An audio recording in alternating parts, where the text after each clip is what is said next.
Stars shine. You sense of love. You sprinkle up above. You sprinkle below. Good morning, sunshine.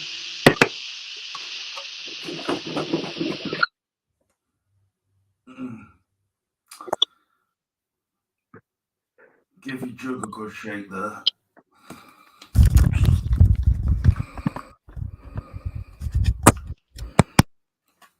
Your milkshake brings all the boys to the yard.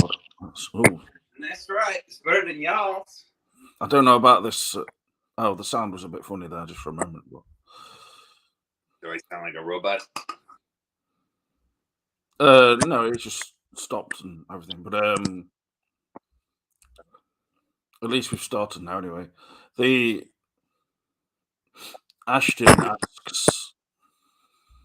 Oh, I think I'll just. I have not. But anyway, you're just doing something now anyway. So, obviously you're getting some food, but Yes, I am ordering pretty quickly on my. in terms of back in the Facebook chat, yeah, Voltaire said he's just having some time off still, but he will. He did say he'll come back. So that's all I know about that. It's not a Blue Rose case, but you know, I do think sometimes I always want to know, you know, like what people are up to and being inquisitive or nosy even. And you know, it's not necessary always at all.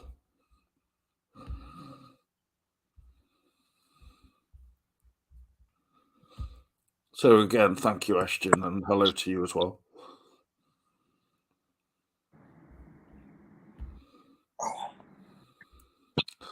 It's actually been a bit of time since Mandela Man, aka Ben, has been on.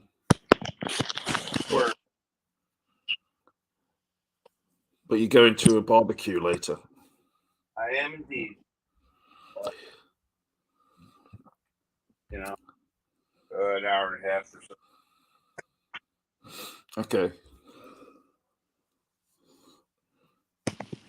Is the weather quite warm there? And yeah, it is kind of hot outside. Not super overwhelming, but well, it's been fairly warm here as well. But just now we've had a lot of downpour, and it kept thundering a lot actually. Anyway, just this week's show is being done in tandem with, and I'd just like to say thank you to the Body Shop for this fantastic hemp dry body oil, nourishing and protecting. And I've just been we have a sponsor. Oh my god! Hemp, yeah, and I've just been spraying this all over myself. Well, not on my face, but on my, you know, shoulders and things. You can probably see a bit of sheen because this week I'm actually in HD 1080p, whatever that stands for exactly. StreamYard gives you a 5-day or something trial of that, rather than because otherwise you have to pay more for it. Of course. Give you that spray. So yeah, that's the hemp dry oil, dry body oil. I think it's supposed to be. I misinterpreted that as being it's for your. It's for like dry skin, but it's not. It's more like the oil is dry, in that it doesn't sort of like, you know, accumulate on the skin and make you look like Stallone or something in Rambo 3. That kind of look. it just immediately goes into penetrates the skin and moisturizes. And I, I mean, I've sprayed nearly half a bottle of it on myself today, and the results speak for themselves. So, Oh yeah. Well, it's just, or like Indiana Jones especially. I think in the first one he looked fairly sweaty. In the Temple of Doom he did as well. By the third one and forwards, they seem to have sweating pretty hard when he's picking out the cup too. probably. But one thing I've noticed is, for instance, with the Indiana Jones, well, it'll be five. What do you call that? Five-ology of films. They don't have a really sweaty Indiana Jones now. I think that's something they're missing out on. It's just that the film is so like, okay, he's nearly 80 or something, but I still want to see him sweating. That's a fair observation. Yeah. Yeah, and I think I would say that I would, in terms of the Indiana Jones films and kind of the reaction, particularly prior to the release of this new one, Dial of Destiny. I think really, when you actually look, and in all honesty, I do think like Raiders of the Lost Ark is quite superior to the other ones. I, It's easily the best one, but it's in terms of filmmaking and everything. And then what I find difficult to understand is like why Spielberg didn't, carry on in the same way, effect as the first one. And here's what kind of bothers me about the new thing is, like, I assume that the Dial of Destiny is going to be something that fits into the Nazi bell, which is a real historical kind of story that the Nazis were making this device, which I suspect that that's what David Lynch means when he says it's a machine, not a teapot. Maybe that's the bell. Yeah, it just seems like a hell of a waste that they didn't do the Nazi bell. I haven't heard one thing about the bell, so it might not be in the film at all. It just no, I mean, if the obviously there's only so many things they can put in the film, but when the film is 2.5 hours, to me that's long enough to really jam pack it with such elements I mean, as declock as you're talking about, and the anti but instead they have. but My main problem with, like, for instance, the new one, I'm sure, and when I see it, will be that the running time is made up of just chasers and all that kind of style of things. Whereas there's just, if you go back to the Raiders of the Lost Ark and the start of that film, I was actually watching it last night because it's in 4K on Disney, and it's they have like a long sequence at the start where they're just discussing uh, the Ark of the Covenant, and it's like that's at the start of the film, great blocking in that scene. Yeah, and it's really good acting as well by the reactions they're giving to Indiana. It's like as if everything that's being said is of some significance. And it is, even though obviously there's a far-fetched element to it because they're dealing with the occult and everything, you actually, you believe it. And that's Yeah, what makes the film successful. Because obviously once it gets to, I mean, I think the thing with the Indiana Jones thing, trilogy initially, was that Spielberg wanted to do something completely different with the second film. And then when the third one, it sort of returned back to the original, but it was a bit drier and more sentimental as well. Because are I was you surprised actually, like, are these you people. are you aware that the Temple of Doom is technically the first in the time? Yeah, Yeah, yeah. that kind of made sense. Like when I was a kid, I believe I my mind that. Yeah, it's a prequel basically, but the first film doesn't have a young sidekick. Like they went with what was popular at that time, like with the Goonies. And I mean, I know the Goonies came after it and we had the same actor in it, but like they immediately wanted to get a child sidekick because that appeals to a lot of the audience. Like when I went to see Temple of Doom, I would have been in that target range, but the thing is, for me anyway, I never. What was the Short Round? Sorry, I never really was a massive Short Round fan. I wasn't like anti him, but you know, the He main Willie and Short Round, it was far more like a sort of light-hearted romp. But then obviously it has sort of quite a lot of violence in and things. But it's I would he say the he really first film is contributed. a lot more bloody. He contributed to Goonies, I would say, more than. I mean, even though it's great in Indiana Jones, it's in Goonies where he really makes the difference. I would say, like with his inventions and stuff. Like that's how kids think. They I feel like Disney is losing that kind of the children's imagination. Like they're forgetting what it's like to be a kid and dream about invention. There's some truth in that. Yeah, I think that, like, for instance,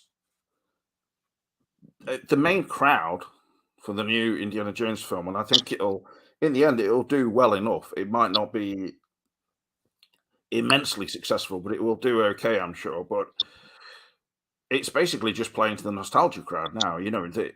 I can't see many, not as many as there were, with the original films, 12-year-olds, etc., going in to see the film, 10-year-olds or whatever. It's No, I so doubt it, dude.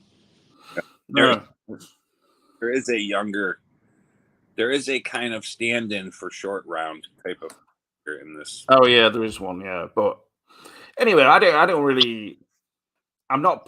Anyway, I'm not one to sort of really pay much attention to sort of this whole tendency online to bash films before they even come out. I think I unless you're a big fan of Indiana Jones, you're probably going to be fairly I dismissive of this new one. But would say you're probably talking biggest fan of Indiana Jones, but right now I shouldn't be more excited about like Asteroid City than Indiana Jones. well, I think it's just a question of now, like people say anyway, that or at least it's being said by critics, etc., is that we're so overly familiar now with Indiana Jones that it's almost just run out of steam. So, But that's the writers. but that the only in the trailer and things like that, I don't have any problem with the female actress being in it, but when they're just literally throwing themselves out of a plane, that's like they're just doing the greatest hits of Indiana Jones. I mean, I won't lie that scene looks quite exciting to me, but that's me. I don't think everyone will be that bothered about it because it quite obviously, as many people have also said, it looks so blatantly CGI. And Another thing too that kind of is rubbing me the wrong way. I heard that basically the first 20 to 30 minutes, it, it feels like an old Indiana Jones episode. When it gets to the future, when it gets to the 1969, then it kind of slows down to a crawl. But uh, this is the third time in Indiana Jones's franchise that they're doing the train chase. yeah, true. But Uh, in this one, it's even more ridiculous. Like with the train quite clearly going at high speed in the night, bad weather, foggy and everything, and then they're just standing on top of it looks like something more like from sort of John Wick or like these action films. I don't know, not even that, but just action films now where reality is just out of the window. Like nobody could stand on a top of a train like that and not be blown off immediately or fall off. Whereas in this, basically people are just superhuman. So it's taking Indiana Jones into like a Marvel movie realm almost. And the filming of that buggy sequence is pretty well done, admittedly with some CGI, obviously. It's well done. I thought it was a good sequence. You can see why they've released it, but yeah, it's just nowadays. I do think there's this massive tendency to. It's basically a money making thing almost with desperate YouTubers who just want to bash everything. They've done the same with the preview of the or some people who said that they've seen the early version of Exorcist Believer. So this. Hello, Johnny. You all right? I'm okay. Thank you, James, for having me on today. Hope you're feeling a bit better. So. Yeah, I could be feeling under the weather. You're looking good, Mr. Topless today, huh? Shirtless. Thanks. Yeah, I really am feeling, Oh, I thought that was a pink shirt you had. This week I'm in HD 108p as a trial with StreamYard, but oh wow, this is hemp dry body oil. I thought it was actually meaning for a dry body, but it's dry when it goes on. So you could probably spray this whole body on yourself. I'll just spray a bit on now, and you'll see the effect. It's like, oh wow, yeah. If I just let that rest, mm-hmm. it permeates the skin and creates. Yeah, it is. Many people have said it can create sexual desire. Really? Not so much in me, but in others. Ah. So, I'm not quite sure, Johnny, if you're. Again, I'd hate to talk about. Oh, the audio. Okay, yeah. Let me check that out. Yeah. Whether there's some kind of. It just sounds a bit like as if you're moving around, or I don't know. No, I'm literally just sitting in one spot. I had heard that Spielberg wanted to end the. Hopefully, it's better now. Father and son thing. Okay, well, I feel sounds all right at the moment. Yeah, I'll try to keep on top of that. I hate when that happens. I can't really. Let me just turn Mandela Man up a bit, probably. Well, no, I think his setting's fine, to be honest. So. You sound excellent. You're coming through really clearly. Thanks. That's helped by the body oil. And so, Mandela Man, what were you just saying? Sorry, I had heard that Steven Spielberg wanted to end it on a father and son thing.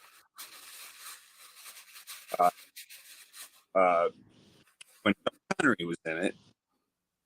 So to me, yeah, it would have made more sense if Mudd had come back from Vietnam, a hard and had to kind of like care of his father. Is Mandela breaking up for you, or is it just me? Are you outputting at like 1080p, just like James? Maybe if you lower it a bit, it might help. No, I don't know if that enables everybody to be 1080p, or is it if it's just me? What are you hearing? I don't. Sorry, I just sweated a lot then, just suddenly a bit. Yeah, you did. I just became very hot. Feeling the heat. I was thinking about Ashton's latest novel, which is part of her, ongoing novel, which is apparently going to be very sexual in this. Oh yeah. It's about Ed and Norma and Nadine swinging. No, not at all. It's not at all like that. I did read The Bird Watcher and then the preview of the next part she was doing. Very cool. I can't remember if it's called Blue Rose Case thing. But yeah, if people want a link to her work, she's going to put a link on it in the comment. And in the comments under this, that's the best way of doing it, I think. So, and people can click on that and read it. Oh, Cameron says it's the broadcast itself that is 1080p.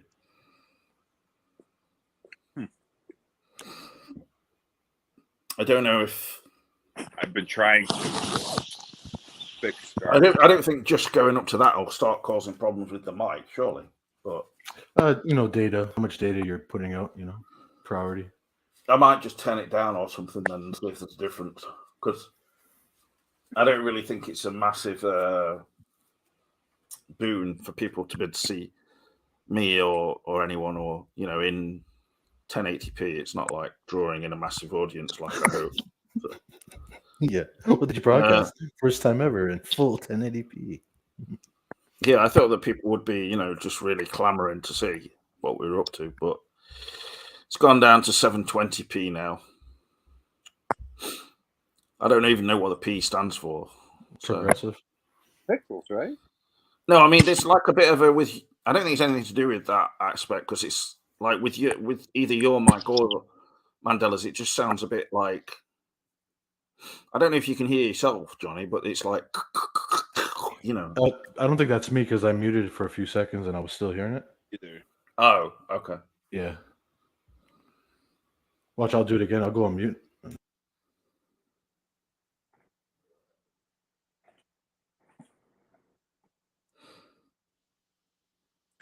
Dead airspace. Yeah. Well, Mandela Man's not making any noises then, so. Yeah, I know.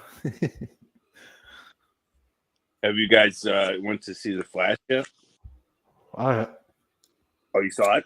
it was a terrible audience. What a terrible night I had. I went on the Friday night, and people were just so. The audience I saw was so rambunctious. It was ridiculous. Like, I understand cheering for the Batman scenes, but it was ridiculous. Yeah, I think I'd rather go at midnight when there's nobody there.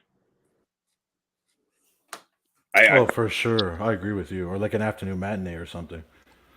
Spot in the theater there because of Ezra, or that's what I heard.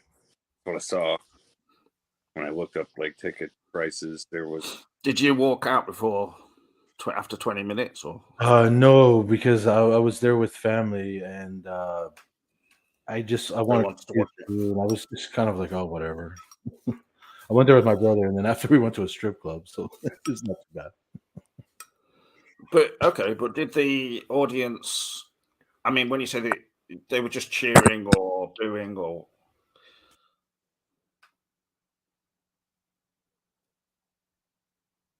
Yeah, they were just. Johnny, you've got a problem with your sound for definite. I'm sure there's something going off. Let's take off echo cancellation. Let's see if that helps. It's usually your sound's usually good, so I don't know what's happening. Yeah, I know. I'm sorry about that. Yeah, just the crowd was just overexcited. You know when they like clap and cheer and. Oh, sorry. Okay, I can hear that now. All right. Or maybe I have to just come back in or something. Okay, give me 2 seconds. All right. Sorry about that. Cameron's making bold claims saying that audiences today have no memory of Michael Keaton as Batman. This is scandalous. How can you say that, Cameron? I mean, to be fair, though, that's true because, they feature him in the... Oh, I don't know. Your mic's making sounds as well, so I don't know whether it's you or Johnny sometimes. I think that's a draw for, like, a certain geeky...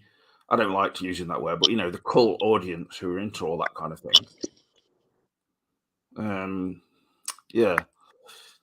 I don't know. I scenes of him, and it seems can you make your mic any better? I would try. I'll come. We should have done this all before we came in, but anyway. Okay, let's just hope it can get better. I've got to try and stay calm here and not start blowing my top, having a massive breakdown live on air. I'm sure The Flash is pretty entertaining. I mean, I think they've done everything they can. The ads are highly featuring Batman, etc. Keaton and also Affleck is fairly prominent, but not obviously as much. They're just trying to get away from the fact that the lead actor in it has done some really strange and malicious things, but also, has just totally destroyed his acting career. When in fact, he probably could have had a really good one, judging, especially when you go back to the film. We need to talk about Kevin, but his performance as the Flash and everything, I found it immediately when I saw him in Batman v Superman, just totally annoying. And by the looks of things, he's doing pretty much the same in this one, but he's a fairly decent actor. But they're obviously trying to get away from Ezra Miller being in it. So they're just trying to show as much other shit basically going on in it. And spoiler alert, every Batman ever is apparently featured in what one critic I read said is the utmost cynical move by the studio or by everybody involved. I mean, I don't really agree. And I know that like certain people in the chat, like Davrin, are going to say, "Don't talk," or "Why are you talking about superhero films? They're a load of crap," and things like this. But it's just something that Johnny obviously has been to see. So, I mean, Ashton is highlighting that it is not true, really. That I think there are a lot of people who know Michael Keaton from Batman. Absolutely, a lot of people will have gone to see it. Not gone to see it. I mean, they'll have watched it on streaming, etc. It is famous. People know who Michael Keaton is, I think, generally. Not the average cinema goer audience nowadays so much, but anyone who's got some film buff to them and film buffery. So, yeah, I think it'll appeal to a certain amount of people, but at the same time, it just doesn't make any sense why a film would be released called The Flash, and then basically the ads try to appeal to audiences who are interested in Batman, like me, basically. Hi again, Ben. I mean, what I was saying is, I don't understand why well, I do understand because they want to get away from Ezra Miller, but they're basically trying to sell the Flash to Batman fans. And that's it. So, Yeah, I don't know. I tried to stay away from spoilers, and I haven't seen it yet. I can't make a judgment call per se, but I had heard that there are some bizarre cameos that other people maybe could have filled their shoes. no, it definitely. And in terms of it bombing or probably doing sort of middling, I would imagine it's doing. It's like I think it is because of Ezra. And I will say in response to Cameron. I mean, I'm not saying I'm right, but I think that's my opinion on it because yeah, I when I saw ads and everything for this, I was totally interested in it and I thought it looked well done. But and I'm kind of past superhero films to some extent, apart from the Batman, But this looks kind of like more wacky, colourful, all that kind of thing. It's got Batman flying over vehicles and stuff, and it could be a bit of Ezra. It could be a bit of rebellion against the new direction that James Gunn wants to go in too. I don't think people are crazy about this rebooting everything again, and I even trying to stay away from spoilers, but I saw that already they've posted the Henry Cavill scene that he was cut out of it too. So if you're gonna make the last movie with those characters, you'd think you'd want to have them all in it. I would have, even if it's for a few minutes.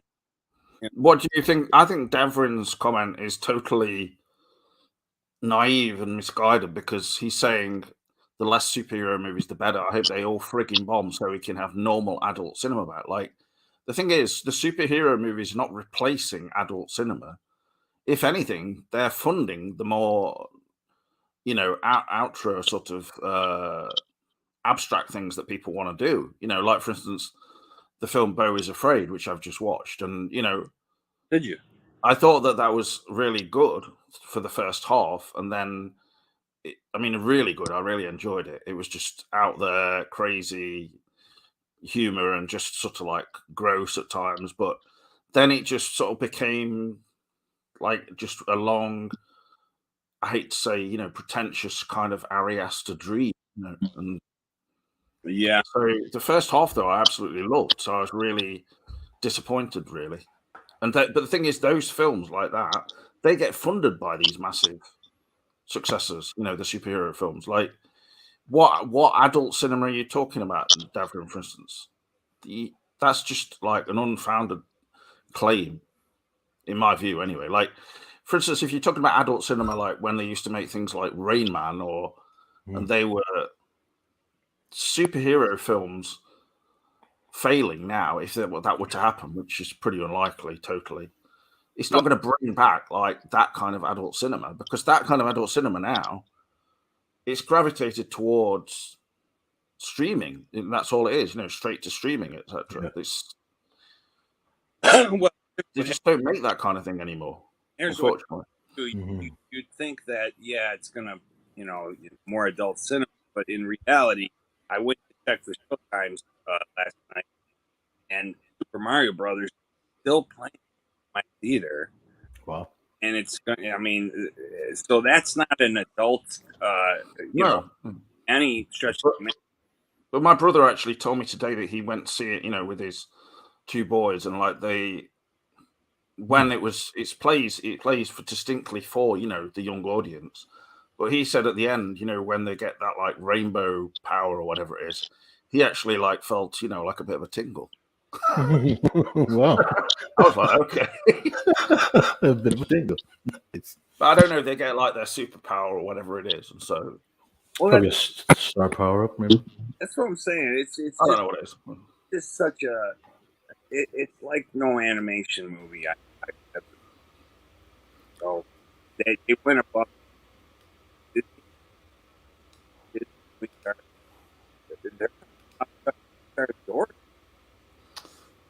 Mandela, man, your sound really is just making it so it just sounds like just right now. Anyway, really.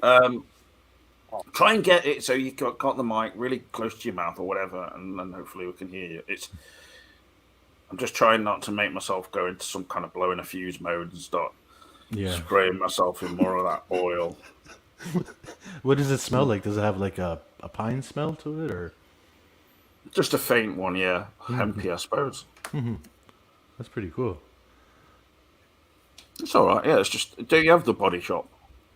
I don't know if I talked to you about the new Dune release before, James. How do you feel about that compared to David Lynch's original release? Oh, you mean Ashton's comments about? She says she's not a fan of remakes. Thing is that I wouldn't describe Dune 2021 as a remake. It's just another version of a novel. So it's not distinctly. It's not a reboot. It's not a remake. It's just Dune. And the thing is, it's also been split into a series of films. And I thought it was. I think if you're able to just absorb yourself into the slow pace of it, then it's. And I saw it in the cinema. It's pretty enveloping, and I like that about it. It also, in its favor, it wasn't like Beau is Afraid, where it just fell apart halfway through and became really slow. It's like quite slow throughout the first half, then it speeds up and becomes more like, typical action stuff, the stuff where they're going through the desert and it's the storm and all that. Yeah, I quite enjoyed it. I mean, it felt like very much like just a prologue film that's sort of prepping the audience for this franchise, kind of in a very almost, it's almost cynical in that sense. My biggest problem with the film was amazing shots, incredible cinematography, like he does. Same with Blade Runner, but at points so lifeless it felt compared to the original one, which had so much charisma and so much character. Like literally, the characters had so much character. You know what I mean? Like they stood out.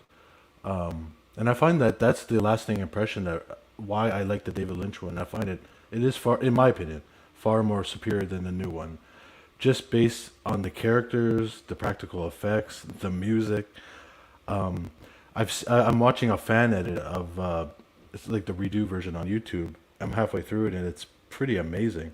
But I still, again, the original. Your mic now is it's fairly dire still, to be honest. Oh, okay. As much as I'm interested in what you're saying now, it's I had echo. Okay, hell, man. What's this today? It's called like everyone's mic. Sounds like. I'm thinking the data stream because the 1080p thing might be. No, I told you earlier. I put it down to 720. It's Oh no, but you started the original broadcast at 1080, so it'll always be 1080 no matter what. no, I changed it. I'm sure you can change it in the middle. I went into settings and changed it. Let me see if I can go to YouTube and just see if it still shows it. I don't see how. Anyway, Is mine better now? Is it sound better? You sound fine at the moment. Okay. I forget if someone told me echo on or echo off. Echo on. Sometimes it varies. Sometimes I have to take mine off because it's going crazy. But then sometimes I have to turn it on. There's like solar storm activity interfering. Yeah, James, I can still hit 1080p, so it's still broadcasting in 1080p.